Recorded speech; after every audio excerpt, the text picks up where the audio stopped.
Want to stay up to date with everything that's happening on the show? Or do you have a story that you'd like to submit for one of our Listener Stories episodes? You can get in touch with the show via the website at www.hauntedukpodcast.com, on Instagram at hauntedukpodcast, on X at hauntedukpod, or you can email us at contactus@hauntedukpodcast.com. We're also on Facebook and TikTok. And if you want to support the show, you can do it via either Patreon or Ko-fi. Both platforms have exactly the same content, but work in slightly different ways. One of the advantages of Patreon is its sleek user interface, but if you want to avoid those pesky additional charges Apple, Google, and Patreon apply to your subscription, then why not give Ko-fi a try? Simply open a browser window and type ko-fi/Haunted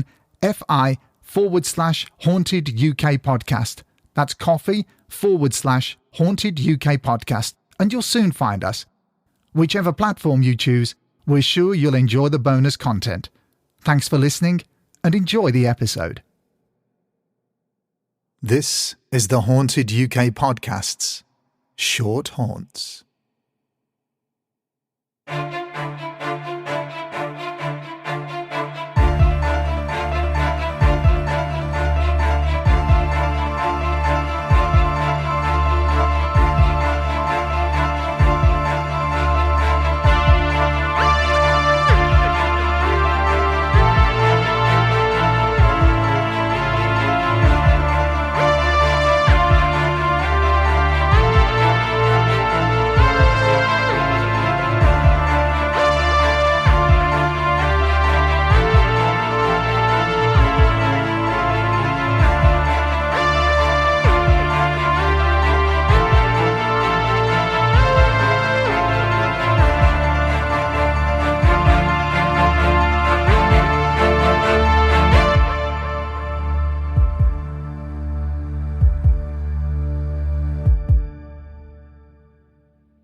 Welcome, dear listeners, to our series of short haunts. A shot of scary, just for you. So grab a hot chocolate, maybe a tea, maybe something stronger, because this is Haunted UK Podcast's Short Haunts. This is the third episode in our series of short haunts, The Sprinter. A story of a man so beside himself with terror during a solitary night shift that he had to abandon his work and get the hell out. Because quite frankly, he wondered if hell was already inside. We'll let our listener introduce their tale. Hi there. My name is Jaco Labuschagne. I'm South African, but I spend a lot of my time nowadays in Grimsby, northeast Lincolnshire, where my partner is currently living. Hopefully very soon, I will call the UK my home after we tie the knot in the next year or so. Throughout my life, I've had some very strange experiences, and the one which stayed with me the most, perhaps, is my tale of the running man, or the sprinter. Since this rather eerie encounter, I have had some small, unsettling moments with the unknown. For example, about 6 years ago, my then wife, our 3 kids and I moved into a spacious 4-bedroom house. We'd been living in a flat before then, so we were all quite excited about having a garden, more rooms and more bathrooms. I was particularly happy as there was a large room away from the bedrooms, which I decided was going to be my man cave, a space where I could display my collections and practice and write music in. For about a year, things were as you would expect. Normal. Things did not stay that way, however. My son at times could be quite naughty when it came to bedtime. Unlike his sisters, who would get into bed at 8 p.m. without any hassle and practically fall asleep 5 minutes later, he would often sneak out of his room to try and give us a fright, or sometimes he would quietly try to put the television on to watch more of his shows. Every night, about 30 minutes after the 3 of them went to bed, I would go into their rooms to check whether they were asleep and to give each one a kiss on the head. I would often find my son pinching his eyes closed, pretending to sleep. To blow his cover, I would say something silly which would force him to grin and sometimes chuckle. We'd have some playful banter before I would tell him that he really needs to go to sleep. And then he usually would. One night though, before I went to go and check on them, my wife and I were in our room packing clothes away and just chatting, when I noticed from the corner of my eye one of the kids peeking into our room. As soon as I turned my head towards the door, they very quickly turned back into the passage, and I could hear a sprint. Smiling broadly, I quickly started walking to the bedroom door, expecting to see my son sneaking down the passage back towards his room. My wife asked, "What are you doing?" To which I remember replying, "That little rascal is not asleep," putting my finger over my mouth, prompting her not to give my son a heads up that I'm about to catch him red-handed. I entered his room, and there he was, asleep on his top bunk. Expecting him to crack up, I jokingly whispered something funny into his ear, but unlike other times, he just didn't respond. He was really actually asleep. In a deep sleep, in fact. Having been 100% certain I saw a child peeking into the room, I went into each of the girls' rooms. As usual, they were fast asleep. The moment I realized that it was definitely not any of them, I made my way back to our bedroom. I walked in not saying a word, but as soon as my wife saw me, she started panicking, asking me, "What's wrong? What's wrong?" She said I was as white as a sheet, and she immediately saw the hair on my arms sticking up and knew there was something weird that had just happened. I told her I didn't want to scare her, but since it was obvious that I was a bit unnerved, I told her what I saw, explaining that the kids were definitely asleep. She went and checked on the kids too and confirmed that they were certainly in a deep sleep. She then pointed out that I surely would have seen him in the passage if it was him. The passage was quite long, and at the very least we would have heard him climbing up his bunk bed, as he would have had to be very quick about it. Around this time, I had another experience. It was in my aforementioned man cave hobby room. When practicing music, I would video record myself and then sit and watch it back to analyze my performance. I finished the song I was playing and immediately watched my video. At one point in the video, I noticed a light floating behind me. At first, I thought it was the light reflecting off my guitar's tuning pegs, but I couldn't recreate this, so I watched the video again. Watching closely this time, I realized that there were in fact two little round lights almost dancing around each other. They appeared out of nowhere and floated behind me before turning around and floating back into the direction they started from, before disappearing again. I still have this video, and it gives me the chills every time I decide to watch it again. However, I can't help but feel it was connected somehow.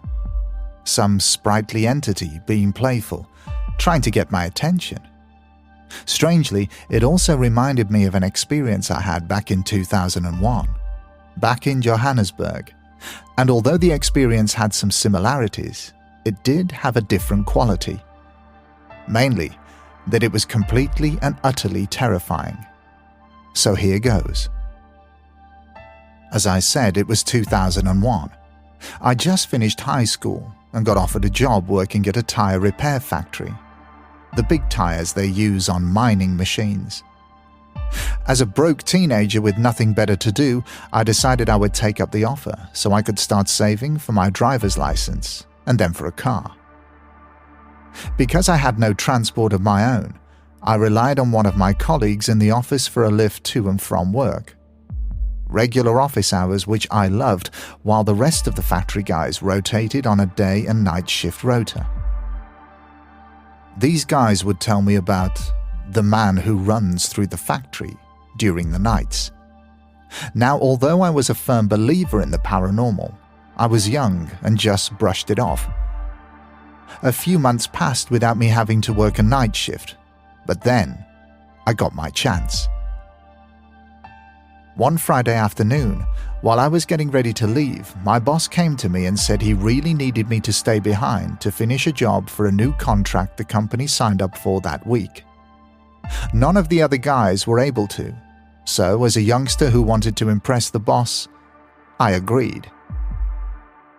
Knowing that I didn't have transport of my own, he offered to come in the next morning first thing to take me home, and promised me he will make sure I get a day off in the coming weeks. After everyone else had left the premises, I locked myself in the factory. The area was definitely not safe by any means, as factories and offices in the area got broken into quite regularly, so I made very sure that I was secure and no one could get in. I started working, enjoying the quietness and the calm that I was not used to, and better still, no boss to look over my shoulder. The factory was full of stacked tyres, with a path between these stacks for the forklift to get from one end to the other end of this big factory. A few hours went by, but at around 11 p.m., while standing next to a row of tyres, with the forklift path right on the other side, I suddenly heard someone taking off in what sounded like a sprint. Each step sounded heavy and echoed loudly through the quiet factory. My legs literally became jelly in a split second and gave in, causing me to fall to the floor. This person started running right on the other side of the row of tyres I was standing next to and continued running. I felt like it was coming for me, to be honest. And then it continued past me to what sounded like the very far end of the factory, a good 55 yards, where the footsteps just stopped abruptly. Still sitting on the cold floor with mountains of tyres around me obscuring my sight, I stayed quiet, trying to hear where this person might be now. No footsteps, no sounds, nothing. I stayed like that for about 5 minutes before I decided that I needed to get up to investigate. Grabbing a tire iron and mustering up every bit of courage I could, I made my way down to the forklift path slowly, checking around every corner and possible hiding spot on my way to the other end of the factory. When I finally reached the other side, I realized that I was definitely alone. This realization made the hair on my arms, legs, and the back of my neck stand up immediately. The factory phone was also on this side of the building, so I decided to phone my boss. He answered after a few rings and asked right away if something was wrong. Is everything okay? I only told him to come and get me right away. I'm sure he could tell that something was not right and told me he would come as soon as possible. After we hung up, I pulled a chair into the corner where I nervously and quietly sat and looked down the narrow forklift path, expecting my boss not to be longer than 30 minutes. 2 hours later, he finally arrived, knocking on the factory door, which made me jump out of my chair. In the car on the way home, we sat silently for a while until he suddenly asked me, "What happened tonight?" I answered, "Have you ever heard the night shift guys mention someone sprinting through the factory at night?" He stayed quiet for a few seconds before saying, "So it's true then." And that is the end of our short haunt. Thank you for listening. Please let us know your thoughts or any similar experiences. For example, have you ever heard footsteps, a sprint, when there's no one around? Or have you ever had a supernatural experience at work? The lights flickering on a night shift, for example. A strange sense of unease on a flight of stairs. A door that creaks on its hinges whenever you're alone. And it gives you this feeling, this unsettling feeling, and you wonder if it's just you, as you sit staring into the abyss of your monitor, Or maybe, just maybe, there is something strange there after all. If that's the case, then be prepared, because the next subject of a short haunt could be you. Well, that brings us to the end of this episode. But do you have an interesting story which features the paranormal? If so, your story could be featured in our new series, Short Haunts. Please get in touch via email at hauntedukpodcast@hotmail.com or Twitter @hauntedukpod or on Instagram @hauntedukpodcast. We're waiting for your stories. This episode was presented by Steve, produced by Blue Step Audio, and the script was edited by Marie Waller Proofreading. Thank you so much for listening and supporting the show.